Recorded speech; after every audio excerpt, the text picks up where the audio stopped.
Sacred Heart is proud to sponsor Pensacola Histories in recognition of the Daughters of Charity who brought their mission of care to Pensacola over 90 years ago.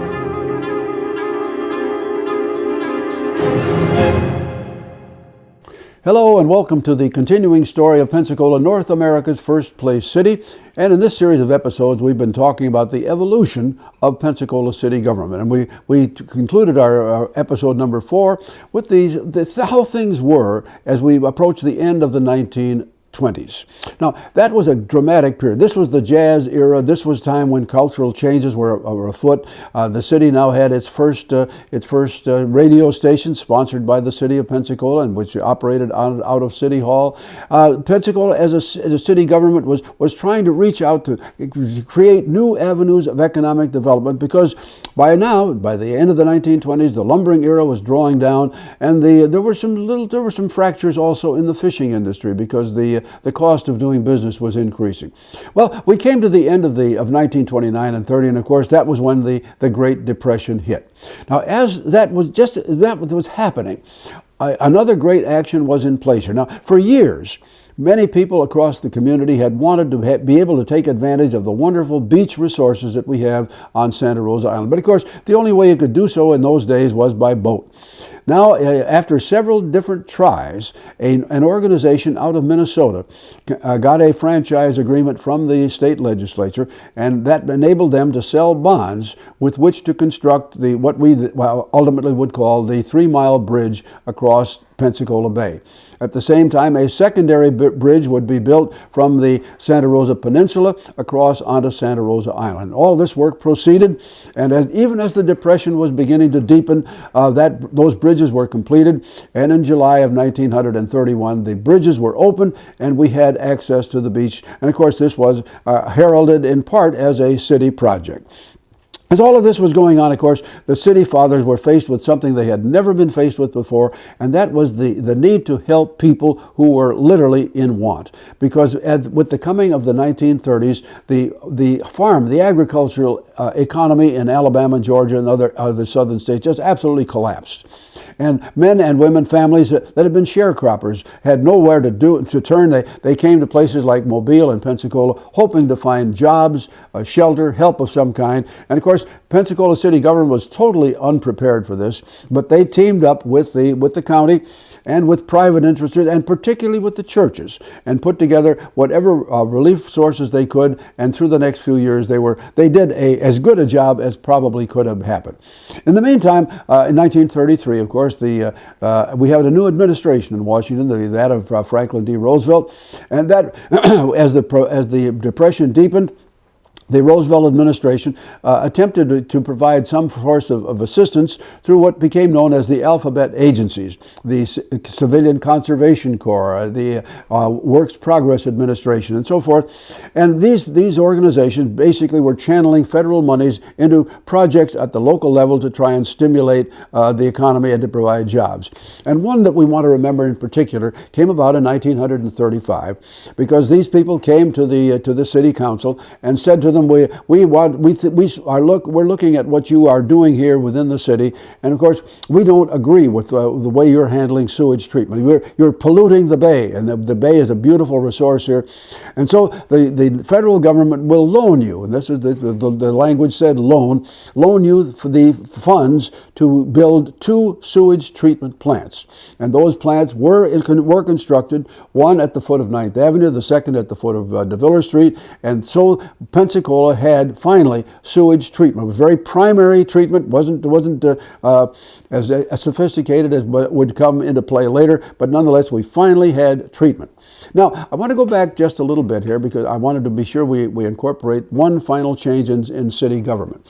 When the Depression began, as it was underway, people were being critical of every form of government, and people were saying out in the community, the city commissioners, the 3 city commissioners that were still being elected in that way, they are not doing their job. They're difficult to get to, and they're not taking advantage of what should be done to try and help fight this depression. So, led by a man named Professor Henry Clay Armstrong, a delegation went to the legislature, and once again the Pensacola City Charter was was changed. So we've gone back and forth. Now this will be the fifth different form of charter we've had, and now we came into being with what became known as the council manager system, which would have an elected 10-member council from various districts. You would have an appointed mayor and a city manager who was elected, and he would be the chief operating officer. And beginning in 1931, that's the way city council functioned, and it functioned that same way up into the 21st century, when it, of course, was to be re-examined once again. Well, we move forward into the 1930s, and things are not good. The economic development is almost a forgotten word. People are struggling to find work. They're struggling to find ways to live, and we come into one play that the city council becomes involved with. Number one, in the mid-1930s, commercial aviation is just beginning to be felt across the world. We have the City Council and the County Commissioners, others, had assisted the basic civic clubs, the Rotarians and others, in finding a way to acquire property that enabled the Navy to begin servicing flight training on land. And that same piece of property originally was thought to be the possible beginnings of commercial aviation. Well, that didn't quite work out. But in the mid-1930s, a group led by a man named Francis Taylor, assisted by Colonel J. McHenry Jones, assembled a plot of land on the northeast side of the city, about 50,000 acres. And this land was brought to as a possibility to the council, saying, here is the property right close to the city. It's undeveloped. This is the perfect site for a commercial aviation field. And so the city council agreed that they would find ways somehow to buy that land, and they did. And so began what we today call Pensacola Regional Airport. 2 years later, in 1937, the first commercial aviation system was in place as National Airlines began its flights into Pensacola. 2 years went by, and in 1939, there was another opportunity for the city to become involved with economic development. And this, of course, involved something quite different, something that they had never done before, and something that probably, well, to this day, as we make this statement to you today, had never been repeated. This occurred when a group of men led by John and Dick Pace and the paper-making specialist Jim Allen came to the city council and said, we have put together a wonderful opportunity. The Pace family has a great holding in pine forests, which are a perfect raw material for making paper. Now, we lack the funds to put together a site and the beginnings of a paper-making mill just about 10, 12 miles north of Pensacola. Will the city council make a contribution? And the city council made, quote, a loan to what became known as the West Florida Pulp and Paper Company. It was $50,000. That money started the wheels moving for what became ultimately St. Regis Paper, and was in the 21st century was International Paper. The first, beyond Newport Industry, the first large industry to be created here. Okay, we move into the 1940s, the latter 1940s, and the city begins to change. Now the war comes along, the city is part of it all through the years. The city council participates in all of the things that should have been done, in scrap drives and all of the agencies that were necessary. The port itself was used down here as a staging area for vessels going into convoys to support the Allies in Europe. All of this is taking place, but basically the city itself changes very little until the war is over. And then, beginning in 1945, we begin to see a great influx of people. These people are coming from all over. Many of them, of course, have been here during the war. They've seen what a wonderful place Pensacola is. They want to come here to live, and as a result of this, they need places to live. And so, beginning right after the war itself, both the city and the county become party to trying to help developers put together what we would today call suburbs or new developments. And we don't have the opportunity here to develop in your eyes all of them, but they begin to take form all over the perimeter of Pensacola. Now, they are in addition to the area's first I guess we would call it a public health unit, public housing unit, and that was put in place in 1939, at the same time as we were working for the paper company. This was, again, an idea of the federal government to provide funds to build housing for those people who needed it. And once again, the city and the county both cooperated in the creation of a housing development right at the foot of 9th Avenue, which became known as Aragon Court. And that, of course, was the very first of this kind that was put in position.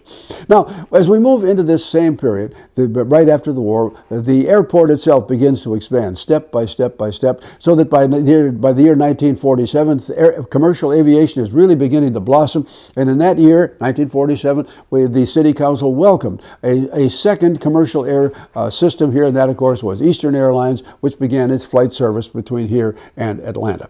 Now, all through this period, we can begin to see all sorts of other things beginning to develop for the council to look at, because now people are expecting different things from their city council. They are beginning to say, now, aren't you going to be responsible for keeping track of the environment, to keeping things clean, to keeping the waters pure, to keeping the air fresh? All of these things are coming home to the city council, and they, year by year, they begin to pass many different ordinances which relate to these. At the same time, they begin to work on what we can do to assure a more peaceful community. And we begin to enlarge our police force. And of course, we are, over the years, I neglected to mention this at the appropriate time, but it's important that we all recognize it. Up until about 1909 or 10, there was not a single automobile operating inside the confines of the perimeters of Pensacola. But beginning in 1910, the automobile arrived. And by the time we moved into the post-war period, post-World War II period, the automobile has become a major part of life here. And now the city, which previously had only to worry about scraping clay streets or sand surface streets to keep them smooth, now the city was building and maintaining roads and traffic lights and all of the things that went with it, making a whole new department required of city services. The fire system was similar. We mentioned earlier that up until the early part of the 20th century, fire protection was handled by a series of volunteer fire companies. That changed in the early part of the 20th century, so that step by step the city became more and more involved with not only purchasing but training and employing quality firemen. And that, of course, over time has made a great difference in the way people lived here, because the fire service here has been so effective that fire insurance rates went down in a spectacular way. And as a result, of course, people's protection for where they lived and in their businesses were safeguarded as well. And so as we come to the end of this story, we want to recognize, first of all, that what the City Council is and has changed on several different occasions, and what they have done has changed, because once upon a time, the focus was almost entirely on economic development right along the waterfront. This was the area, this was the engine that drove the business community and made everyone who lived here, for a time at least, extremely well off. The fact that the City Council did a good job of supervising the origination of utilities here and had them proceed in an organized way has worked well to the benefit of the people. Now, the question, of course, that comes into the 21st century is, what is the future of the city and how is it going to operate? Are we going to continue a city council system as we've had? Are we going to change to a strong mayor? Are we going to change the direction in which the city itself goes? Have we totally abandoned the waterfront as our economic engine and turned it to be one of enjoyment for the public and visitors? Or will the day come when the focus may return to that area?